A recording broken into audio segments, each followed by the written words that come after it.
Hello everyone, I hope you are doing well. Today we will talk about how to fix the problem of black screen on the application of REDnote. You will go to settings as you see and you will click. In this page you will click on apps, default apps, app settings. Then here you will search about the application of REDnote and you will enter here. Then in this page of app info you will go to first stop and you will click OK. Then you will enter to storage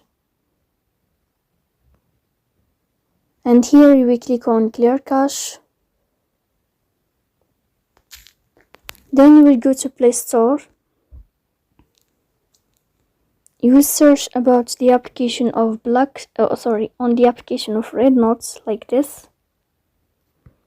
And here you can update your app in this blue sign as you see.